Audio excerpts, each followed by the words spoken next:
അജിയുടെ അമ്മയ്ക്കും ചൗധരി അമ്മയ്ക്കും common sense ഒന്നും ഇല്ലേ? ഞാൻ നിങ്ങളെ കാണാനല്ലേ ഓടി വന്നത്. അവർക്ക് എന്നെ കുറ്റപ്പെടുത്താനും വഴക്കിടാനും ഇനി എത്ര സമയമുണ്ട്? അവരെന്തു പറഞ്ഞാലും നിനക്ക് ഇത്തിരി കൺട്രോൾ ആവായിരുന്നു.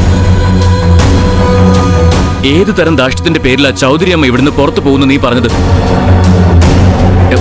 എന്റെ അച്ഛന്റെ സ്ഥാനത്തോ അതിനു മുകളിലോ ആണ് ഞാൻ അവർക്ക് കൊടുക്കുന്ന സ്ഥാനം.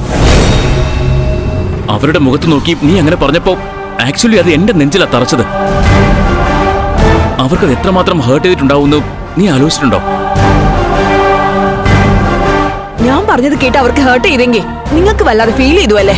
എന്നെ പറഞ്ഞത് കേട്ടിട്ട് നിങ്ങൾക്കൊന്നും തോന്നിയതുമില്ല. അതാണ് അതിന്റെ കുഴപ്പം.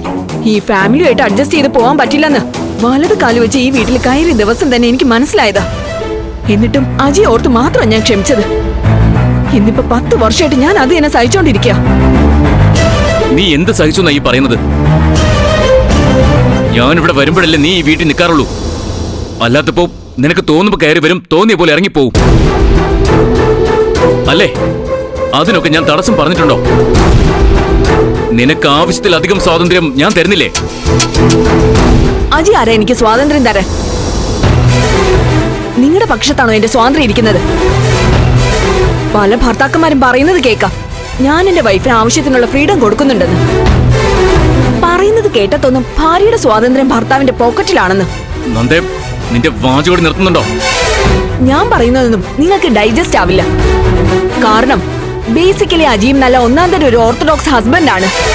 നന്ദേ, നിനക്ക് എന്നെ എങ്ങനെ വേണമെങ്കിലും വിലയിരുത്താം. എന്റെ മുഖത്ത് നോക്കി പറയുകയും ചെയ്യാം. എനിക്ക് നിന്റെ മുന്നിൽ ഒരു റിക്വസ്റ്റ് വെക്കാനുള്ളൂ. മറ്റുള്ളവരോടുള്ള നിന്റെ സമീപനം മാറ്റണം. That's all. എന്നോടുള്ള അവരുടെ സമീപനം മാറ്റട്ടെ. അതിനുശേഷം ഞാൻ ആലോചിക്കാം മാറ്റണോ വേണ്ടെന്ന്. നന്ദേ, അവരെ മാറ്റാൻ നീ ശ്രമിക്കണ്ട. നടക്കില്ലത്. ഒരു ഫാമിലി ആവുമ്പോൾ മറ്റുള്ളവരുടെ താല്പര്യത്തെ നമ്മൾ മാനിക്കേണ്ടി വരും. മക്കൾ വിവാഹിതരായാൽ ഉടനെ മക്കളുണ്ടായി കാണണമെന്ന് ഏത് രക്ഷിതാക്കളും ആഗ്രഹിക്കുന്നതാണ്. അതൊരു പഴഞ്ചൻ ചിന്തയോ തന്ത വൈഭവമൊന്നും അല്ല. മാത്രമല്ല, കല്യാണം കഴിഞ്ഞിട്ട് 10 വർഷം കഴിഞ്ഞു. അന്ന് മുതൽ നമ്മുടെ ഒരു കുഞ്ഞിന് വേണ്ടി കാത്തിരിക്കാൻ ഇവിടെ എല്ലാവരും. ആണോ? കാത്തിരുന്ന് മുഷിഞ്ഞെങ്കിൽ അജി ഒരു കാര്യം ചെയ്യും, ഒരു കുഞ്ഞിനെ ദത്തെടുത്ത് കൊടുക്ക്. അവർക്ക് തൃപ്തി വരട്ടെ. എന്തിന് ദത്തെടുക്കണം? നമുക്കൊരു കുഞ്ഞുണ്ടാവില്ലെന്ന് ഏതെങ്കിലും ഗൈനക്കോളജിസ്റ്റ് പറഞ്ഞോ? ഇന്ന് വരെ ഒരു ഡോക്ടറെ കാണാൻ നമ്മൾ പോയോ?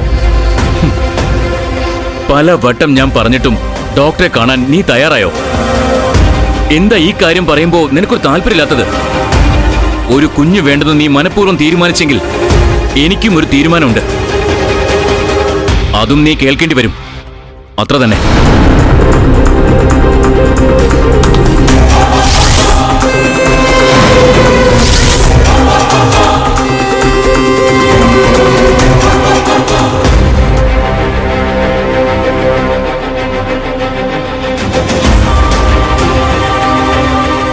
എന്ത് തീരുമാനം? എനിക്കൊരു കുഞ്ഞിനെ വേണം. കിട്ടിയേ പറ്റൂ.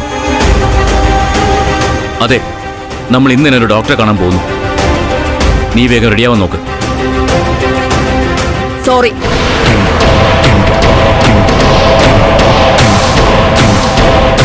ഒരു കുഞ്ഞിനെ കൂടി പ്രസവിച്ചു കഴിഞ്ഞാ ഞാൻ ഈ വീട്ടിൽ അടിമയെ പോലെ കഴിയേണ്ടി വരും. അജിക്കറിയാലോ, നിങ്ങളുടെ വീട്ടുകാരെ സന്തോഷിപ്പിക്കാൻ ഉണ്ടായിരുന്ന ജോലി പോലും കളഞ്ഞവളാ ഞാൻ. ഇനിയും അവരുടെ ആഗ്രഹങ്ങൾക്ക് തലവെച്ചു കൊടുക്കാൻ എന്നെ കിട്ടില്ല.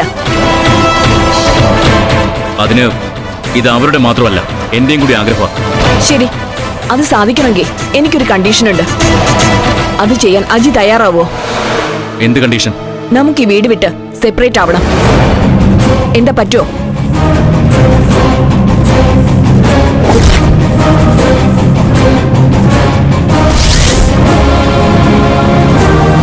ഇല്ല, പറ്റില്ല. എന്നാൽ എന്റെ ഉത്തരവും അത് തന്നെയാ. പറ്റില്ല എന്നെ കൊണ്ട് പ്രസവിക്കാൻ.